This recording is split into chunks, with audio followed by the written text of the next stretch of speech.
The whiskey hadn't even dried on the saloon floor when Bethany realized she had just been traded like a sack of grain. Her husband, Marvin Dells, loud and red-faced with drunken pride, slammed his hand on the poker table and slurred, "She's yours, take her, and my tab's clean." And the whole room burst into laughter that felt colder than the January wind outside.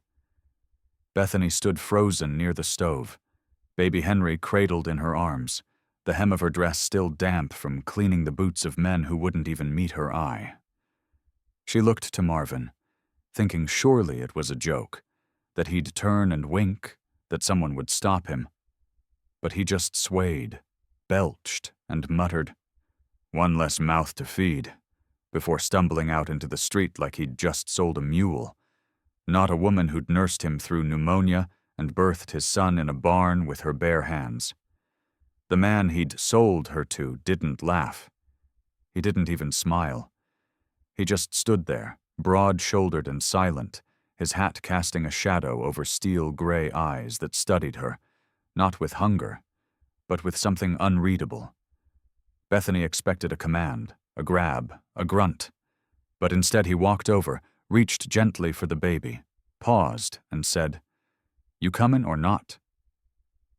In a voice so calm it knocked the wind out of her. Too shocked to cry, too proud to beg, she followed him out of the saloon as the laughter faded behind her, stepping into the snow not as a wife, not as a servant, not as a woman anyone wanted, but as a debt paid off with flesh and silence. They walked for over an hour through the twilight, and when she finally whispered, "What's your name?" he just said, "Don't matter," then handed back the baby as they reached his horse. "This ain't the end," she muttered, more to herself than to him, but the man just looked at her, then up at the stars, and replied softly, "Maybe it's the start." Bethany had never ridden with a stranger before, let alone one who didn't ask questions, didn't make demands, didn't even tell her where they were going. He rode ahead while she sat behind him, clutching baby Henry tightly in her shawl, the saddle creaking under their combined weight, the snow falling soft but steady across the barren prairie. She wanted to ask who he was, why he hadn't laughed like the others, why he'd taken her at all. But his silence wrapped around him like armor, and every time she opened her mouth, the words dried up in her throat. They didn't stop until the moon was high and a dim orange glow flickered ahead. A small cabin, slanted and lonesome, nestled beside a frozen creek. He dismounted first, tied the reins, then helped her down without saying a word, his hands warm through his gloves, his touch firm but respectful. Inside, the fire was already burning, and she realized someone must have been there earlier. Food left warming on the hearth, a blanket draped over the single rocking chair, and a cradle built by hand, waiting in the corner like it had always known a child would come. "You live here?" she finally asked, and he nodded once, then busied himself with removing his coat. "Why'd you take me?" she whispered, voice cracking. But he didn't answer, just poured her a cup of broth and said, "Eat while it's hot." The tension pressed against her ribs, not fear exactly, but a hollow ache of not knowing what came next. Was she a debt, a guest, a prisoner? But as she fed Henry and the man settled by the fire with a book in his lap, not looking at her, not asking anything, she realized something stranger than cruelty was unfolding. She was being left alone. When she finally asked, "What do you want from me?" he looked up slowly, met her eyes, and said, "Nothing you ain't willin' to give," and then turned the page without another word. Bethany sat there stunned, the heat from the fire thawing not just her hands, but something deeper. The first fragile hope that maybe, just maybe, this stranger wasn't a curse at all, but a kind of rescue that didn't need permission to begin. Bethany woke to the smell of coffee and the quiet hiss of snow melting off the cabin roof, her baby still nestled against her chest, and the stranger already outside, splitting wood like he'd been doing it since before sunrise. The cradle remained untouched, as if he hadn't dared to presume she'd use it, and the rocking chair sat waiting, worn smooth by time, not by comfort. She stretched stiffly and stepped outside, the cold air biting her skin, but she stood tall anyway, watching him drive the axe into the stump with calm, brutal rhythm. "You always this quiet?" she asked, voice testing the space between them, and he paused, wiped his brow, and answered simply, "Only when no one's listening," then handed her a piece of firewood like it was an invitation. They worked side by side until her fingers numbed, and then he motioned toward the shed, saying, "There's clothes in there, my sister's, from before," and Bethany blinked, unsure if it was kindness or something more complicated. Inside, she found a stack of folded dresses and a shawl that smelled faintly of cedar, and as she changed, she caught her reflection in the cracked mirror. Sunken eyes, wind-burned cheeks, the bruise on her jaw already fading. But for the first time, she didn't look away. Back inside, she placed Henry gently in the cradle, and to her surprise, he settled with a soft coo, as if even he could feel the shift in air. She turned to the man and said, "I never got your name," and he hesitated before replying. "Elijah," then added, "You can stay as long as you need, but no one's going to make you do nothing." She felt the words settle deep in her bones like medicine she didn't know she needed, and for a long moment, she just stared at him, her voice barely above a whisper when she said, "No one's ever said that to me before."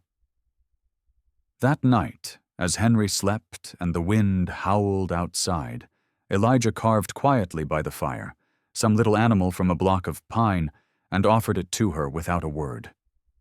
Bethany took it, fingers brushing his for the first time, and something about that touch, brief, unsought, and utterly gentle, stayed with her long after the fire burned low. She wasn't ready to call it safety, not yet. But she didn't feel sold anymore either. Bethany had known men her whole life, shouting men, grabbing men, men who took without asking and blamed her when they couldn't hold what they stole. But Elijah was different in a way that unsettled her more than rage ever had. He moved through the cabin like a shadow, silent and steady, always leaving space for her to choose, whether to speak, to sit, to eat, to stay.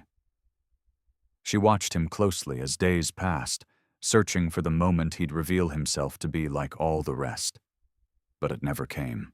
He chopped wood, fed the fire, saddled the horse for supply runs without asking her to cook or clean, and when Henry cried in the night, he lit the lantern and rocked the cradle until Bethany stirred, never once complaining. One afternoon she found him mending a boot by the window, the soft hum of an old tune low in his throat, and when she asked, "Why'd your sister leave all those dresses?" He paused, then said, "She didn't leave. She died 2 winters ago. Fever took her," and the silence that followed felt like a thread pulled taut between them. "You live alone out here ever since?" she asked gently, and he nodded, eyes distant, then said, "Got used to the quiet, till you came." And the way he said it, without blame, without longing, just fact, sent something fragile shivering down her spine. She tried to repay him, to sweep the floor, wash the dishes, stitch a torn shirt, but every time he'd say the same thing. "You don't owe me a thing." She wanted to believe him, but the debt Marvin left behind hung heavy in her chest, like she was taking up space she hadn't earned. So one night, after Henry had drifted off, and Elijah was outside tending the fire pit, she stepped into the snow barefoot, holding her shawl tight, and whispered, "What do you want from me?" Not accusing, but afraid of the answer she might finally hear. Elijah turned slowly, eyes catching hers in the moonlight, and said, "You, safe." That's all. And those 3 words undid every wall she'd built, every lie she'd told herself about men and mercy. She didn't cry, not yet, but when he offered his coat and turned his back so she could slip it on in privacy, Bethany knew something had changed. She'd been sold in a saloon. But here, in this snow-lit stillness, a man was offering her back to herself, piece by piece. The morning after Elijah wrapped his coat around her shoulders, something shifted. Not in words, not in glances, but in the rhythm of how they moved around each other. Bethany didn't flinch when he passed close behind her at the hearth, and he no longer hesitated to sit across from her at the table, their meals no longer silent but stitched with small, steady talk. He told her how his father had taught him to track deer, how his sister used to hum while baking bread, and Bethany, in turn, spoke of the cornfield behind her mother's house and the willow tree she used to sit under before Marvin found her. She didn't say much about the years that followed. Elijah never pressed. But in the quiet between them, he seemed to hear it anyway. On the 6th morning, a rider came, dusty, rough, and thick with the scent of whiskey, asking around at the trading post downriver, flashing a crumpled wedding certificate and boasting he was looking to reclaim his wife and kid. Elijah heard it from a trapper who passed by the cabin that afternoon, and though his face didn't change, his hands clenched just slightly around the axe handle as he listened. That night, Bethany caught him sharpening his knife by the window, the lamplight glinting off the blade, and she said nothing.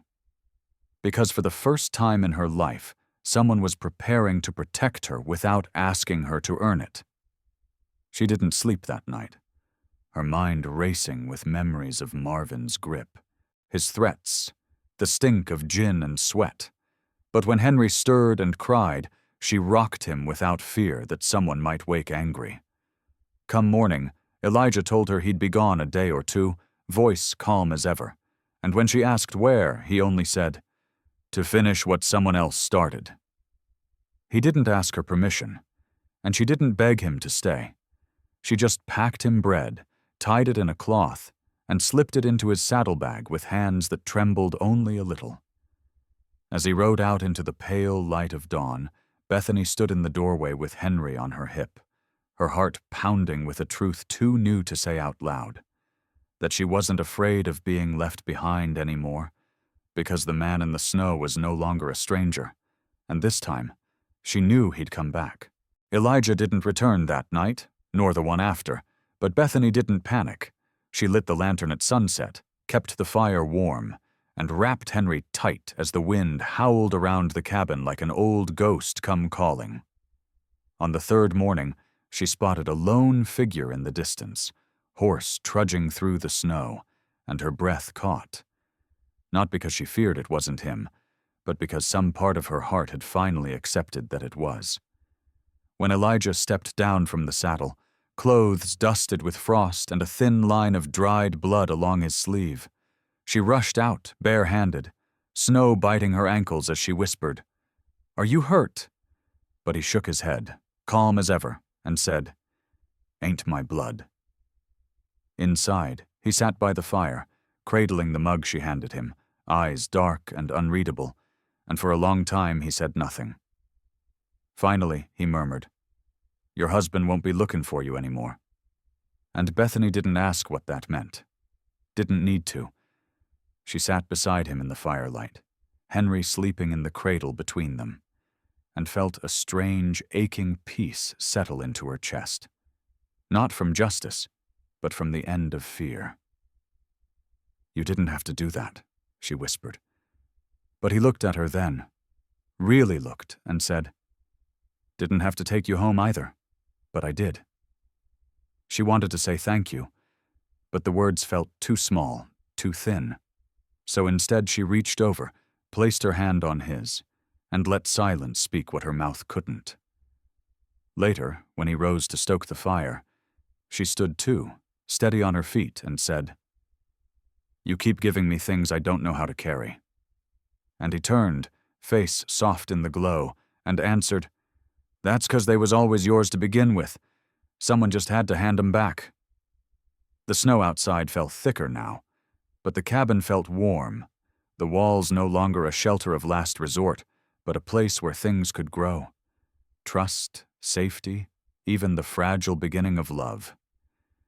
Bethany didn't know what would come next, didn't dare dream too far ahead. But as she watched Elijah wrap a blanket over Henry without being asked, she knew one thing for sure. She'd never be sold again. Not by a man, not by the world, not even by her own fear. The snow began to melt come morning, dripping from the eaves in slow, steady beats like the ticking of some second chance. And with it, something inside Bethany softened, some tension that had lived in her shoulders since girlhood, since before Marvin, since the days when she learned women were meant to smile through silence. Elijah didn't press her, didn't try to define what they were or what would come next. He simply lived near her, not over her, and the days filled with small, quiet acts, splitting wood, bathing Henry, sewing buttons, warming cornbread, and watching each other with the kind of care that didn't need language. But it was in the late afternoon, as she swept the floor and caught Elijah watching her, not like a man sizing up property, but like someone witnessing something sacred, that she set the broom down and asked softly, "Why'd you really take me from that saloon?" Elijah folded his hands, eyes low, and said, "Because when I looked at you, you didn't beg, and I figured anyone who could stand that tall while being sold deserved better than a bar floor." Then, after a pause, added, "You reminded me of my ma, quiet, strong, and not once thanked for it." The words struck deep, and Bethany walked over, sat across from him, heart pounding, and asked, "You ever wonder what my name is?" Her voice so small it barely reached the space between them. Elijah's gaze lifted slowly, steady and warm, and he nodded. "Figured you'd tell me when it mattered." And she whispered, "Bethany," as if saying it for the first time in years. He repeated it once, slow and careful, like a prayer. "Bethany." And in that moment, it felt like something had been returned to her, something Marvin had taken the day he shouted her name across a gambling table. That night, she found Elijah outside carving a second figure, another small wooden toy, this one shaped like a fox, nimble and alert, and when he handed it to her, their fingers touched longer than before. "You ever think about a future?" she asked, unsure if she meant together or just not alone. And Elijah, without looking up, said, "Only since you arrived." She didn't answer. Didn't need to, because when she leaned her head against his shoulder and he didn't flinch, the silence between them wasn't emptiness anymore.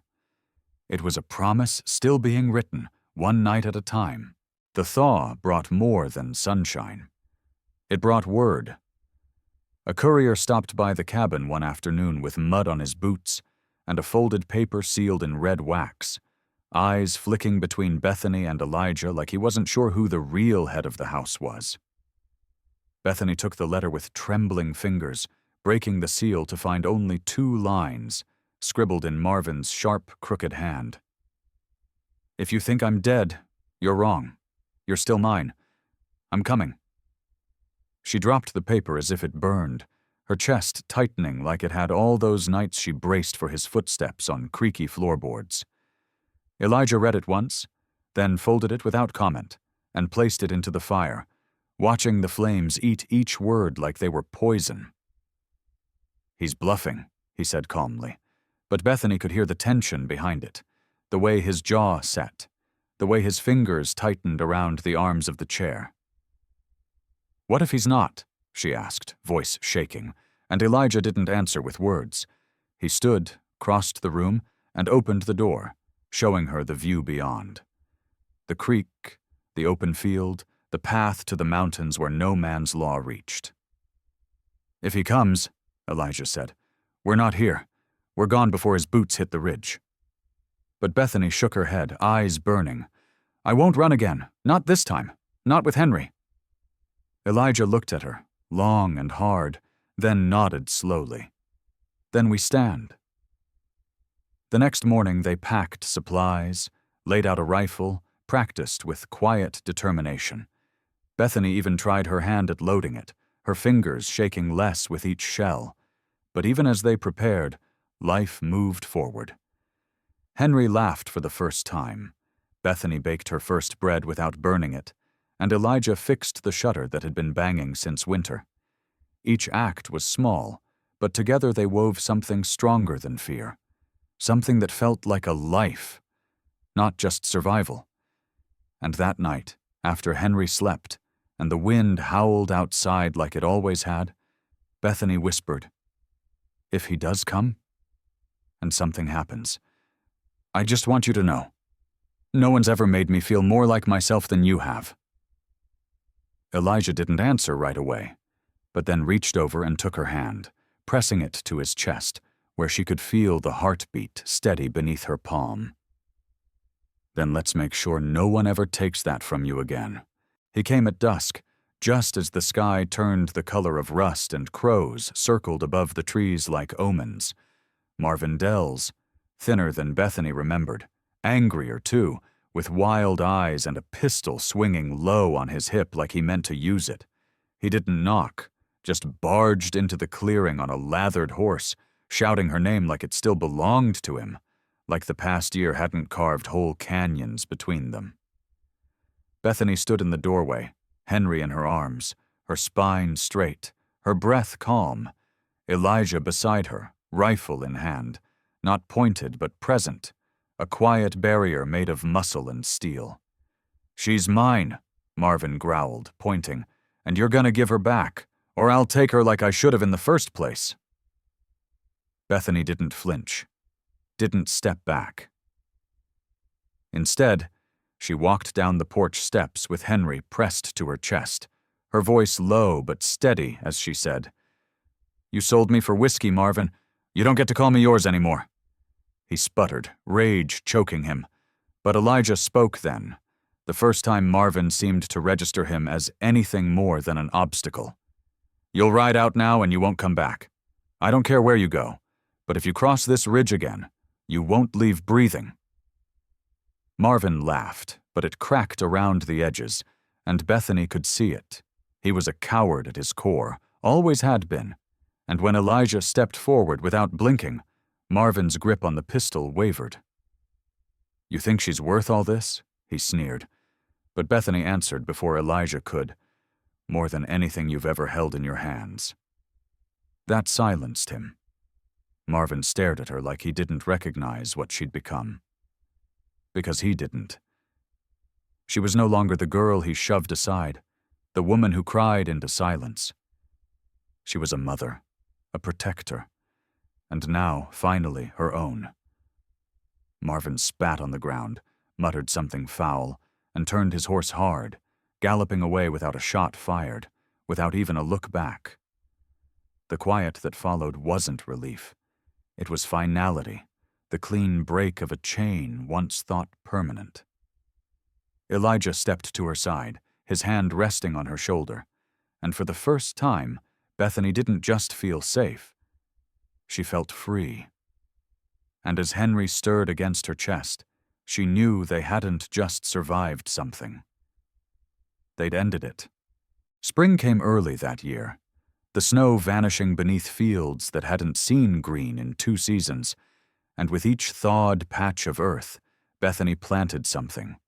Onions, carrots, wildflower seeds she'd gathered with Henry strapped to her back, a new life rising from soil that had once been nothing but survival. Marvin never returned, and no one else came looking, as if the world had finally agreed she was no longer its to claim. Elijah built a fence around the garden, not because he feared intruders, but because he said she deserved something no man could trample through. And when he carved Henry a wooden horse with a tiny saddle, Bethany cried. Not because it was perfect, but because someone had made something for her son with nothing asked in return. They never married, not in the way townsfolk would understand. There was no preacher, no rings, no last names exchanged. But one night, as they sat on the porch watching the sun fall behind the pines, she looked at Elijah and said, "This feels like the truest I do I've ever spoken." And he didn't answer, just reached over and took her hand, like it had always been his to hold. Sometimes she still woke with her heart pounding, shadows from the saloon creeping into her chest. But they faded quicker now, chased off by the warmth of the fire, the steady rhythm of Henry's breath in the cradle, and Elijah's quiet strength beside her. And every now and then, when a stranger passed through asking for lodging or bread, they'd give what they could. But Bethany always made sure to meet their eyes, to stand tall, not as a woman rescued, but as one reclaimed. She knew the world outside hadn't changed. It would still sell a woman for less than the price of a horse. But here, in this clearing, on this land, she had rewritten what she'd been told she was worth. And when Henry first called Elijah Papa without prompting, Bethany didn't correct him, because he was right. Blood hadn't built this home. Love had, silent and steady, like the man who once led her out of a saloon and never asked for her name. Now he said it every morning like a blessing. Bethany, with his hand on her back, her baby in her arms, and peace planted where shame used to bloom. Please like, share, and subscribe to support more true-hearted stories on Stories Left Behind. If you had seen her there, would you have stepped in too? Tell us in the comments.